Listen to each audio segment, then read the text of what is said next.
Good morning to all of you. मैं homeopathy doctor Atiq Ahmed. एक case की बारे में बात करते हैं। एक 13 साल की लड़की अपनी माँ के साथ मेरे क्लिनिक में आई, शर्माते हुए आई। मैंने उसको पूछा, बताइए क्या परेशानी है। तो उसने बताया कि उसने कुछ बोला नहीं। हमने फिर से पूछा कि बताइए क्या प्रॉब्लम है। फिर वो कुछ नहीं बोल रही है। फिर उसकी उसकी माँ बता रही है कि डॉक्टर साहब, इनके सिर में बाल झड़ रहे हैं और सिर के बाल झड़ रहे हैं तो चकत्ते चकत्ते में झड़ रहे हैं।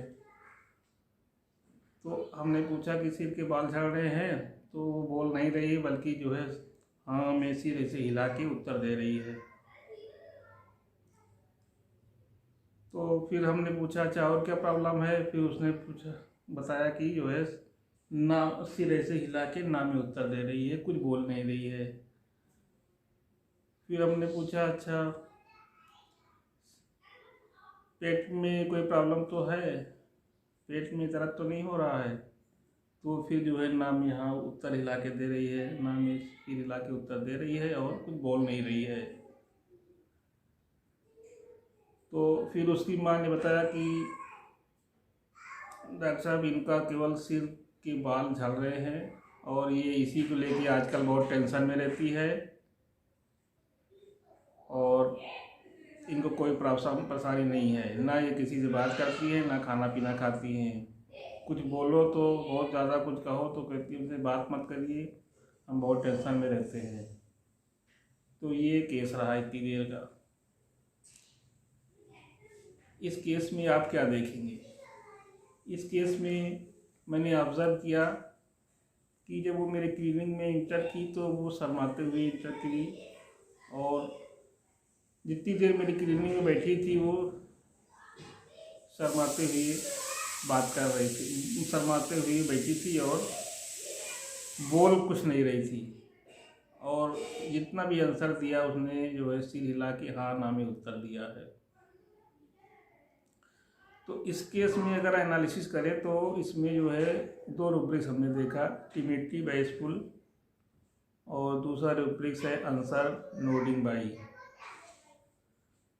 आंसर नोडिंग बाई की मतलब ये होता है कि पेशेंट कोई भी उत्तर देता है तो हाँ या ना में सिर हिला के उत्तर देता है, ऐसे नहीं बोलता है।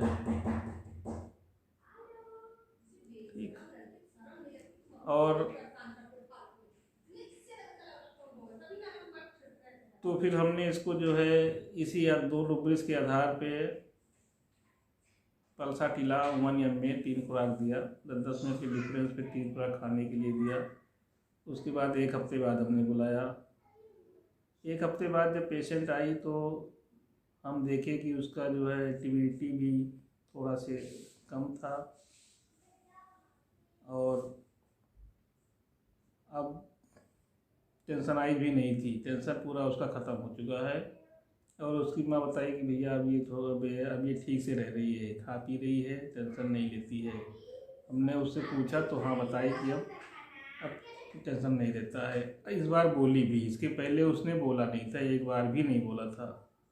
तो दवा देने के तुरंत बाद से उसका जो है फियर जो होता है या जो घबराहट होती है, टेंशन होती है, ये कम होने लगती है।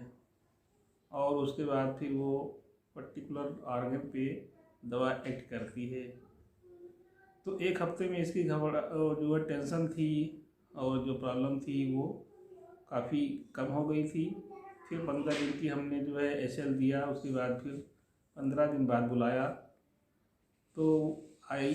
15 दिन बाद जब आई तो हमने देखा कि उसके छोटे छोटे हेयर फॉलिकल निकल रहे हैं उस जगह से।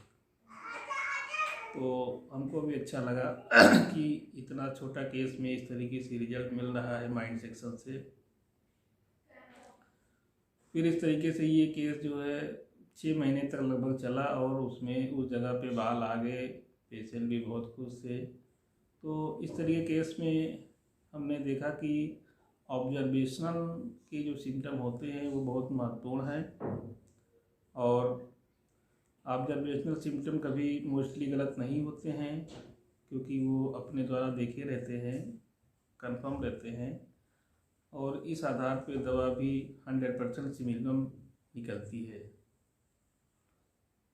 ठीक, तो इस आधार पे दवा सटीक आती है और ज़्यादा इसमें इंक्वायरी करने की ज़रूरत भी नहीं पड़ती है। और ज़्यादातर हमने देखा है कि पेशेंट जब पहली बार आके बोल दे, स्टार्टिंग में ही जितनी बार बोल देता है वही फिजिशियन के लिए खास करके महत्वपूर्ण होता है। ज़्यादातर उसी में ही स्ट्राइकिंग चीज़ें निकल जाती पेशेंट से। तो आज हम पल्साटिला के बारे में ये रूब्रिक समझे हैं, आंसर बाय नोडिंग और टीबीटी वेस्टफुल, और फिर हम आगे इस तरीके से वीडियो बनाते रहेंगे और रिपर्टी के सिंगल रूब्रिक्स मेडिसिन बताते रहेंगे।